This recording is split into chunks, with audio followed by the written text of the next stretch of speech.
ಮೈಸೂರಿನ ಹೊರವಲಯದ ಹಳೆ ಕಸರೆ ಗ್ರಾಮದಲ್ಲಿ ಭೀಕರ ಅಗ್ನಿ ಅವಘಡ ಸಂಭವಿಸಿದೆ. ಮೈಸೂರು ಬೆಂಗಳೂರು ಹೈವೇ ಬಳಿಯ ಹಳೆ ಕೆಸರೆ ಗುಜರಿ ಗೋದಾಮುಗಳು ಮುಂಜಾನೆ ಸುಮಾರು 3:30ರ ವೇಳೆಗೆ ಕಾಣಿಸಿಕೊಂಡ ಬೆಂಕಿ 12ಕ್ಕೂ ಹೆಚ್ಚು ವಿವಿಧ ಗೋದಾಮುಗಳು ಬೆಂಕಿಗೆ ಆಹುತಿಯಾಗಿದೆ.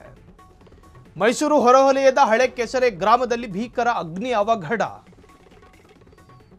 ಮೈಸೂರು ಬೆಂಗಳೂರು ಹೈವೇ ಬಳಿಯ ಹಳೆ ಕೆಸರೆ ಗುಜರಿ ಗೋದಾಮದು ಮುಂಜಾನೆ ಸುಮಾರು 3:30ರ ವೇಳೆಗೆ ಕಾಣಿಸಿಕೊಂಡ ಬೆಂಕಿ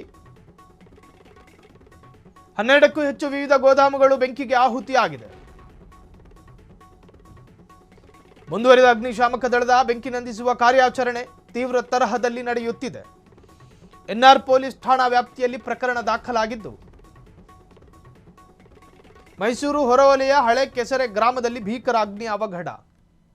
ಈಗಾಗಲೇ ಸಂಬಂಧಪಟ್ಟಂಥ ಅಗ್ನಿಶಾಮಕ ದಳದ ಸಿಬ್ಬಂದಿಗಳು ಕೂಡ ತೀವ್ರ ತರಹದ ಕಾರ್ಯಾಚರಣೆಯನ್ನು ನಡೆಸಿ ಒಂದಷ್ಟು ಗಾಯಗಳಾಗಿದ್ದಾರೆ, ಅವ್ರನ್ನೂ ಕೂಡ ರಕ್ಷಣೆ ಮಾಡುವಂಥ ಕೆಲಸಗಳು ಕೂಡ ನಡೀತಾ ಇದೆ. ಇದು ಮೈಸೂರು ಬೆಂಗಳೂರು ಹೈವೇ ಬಳಿಯ ಹಳೆ ಕೆಸರೆ ಗುಜರಿ ಗೋದಾಮ್ನಲ್ಲಿ ಕಾಣಿಸಿಕೊಂಡಿರತಕ್ಕಂಥ ಅಗ್ನಿ ಅವಘಡ. ಈಗಾಗಲೇ ಸಿಬ್ಬಂದಿಗಳು ಕೂಡ ಕಾರ್ಯಪ್ರವೃತ್ತರಾಗಿ ಕೆಲಸ ಮಾಡ್ತಿದ್ದಾರೆ. 12ಕ್ಕೂ ಹೆಚ್ಚು ವಿವಿಧ ಗೋದಾಮುಗಳು ಬೆಂಕಿಗೆ ಆಹುತಿಯಾಗಿದೆ ಎನ್ನುವಂಥ ಮಾಹಿತಿ.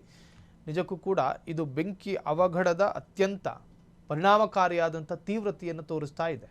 ಇನ್ನು ಕೆಲವೊಂದು ಪ್ರದೇಶಗಳಲ್ಲಿ ಬೆಂಕಿ ಅವಘಡ ಸಂಭವಿಸುವಾಗ ಇರಬೇಕಾದ ಕೆಲ ಮೂಲಭೂತವಾದಂಥ ಎಕ್ವಿಪ್ಮೆಂಟ್ಸ್ಗಳೇ ಇರೋದಿಲ್ಲ.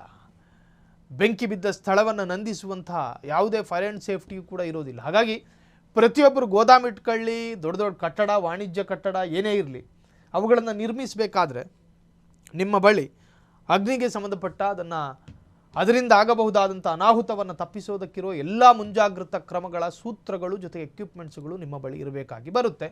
ಸೊ ಇಟ್ಕೊಂಡ್ರೆ ಅದು ಒಂದು ತರಹದ ಸುರಕ್ಷತಾ ಮಾರ್ಗ.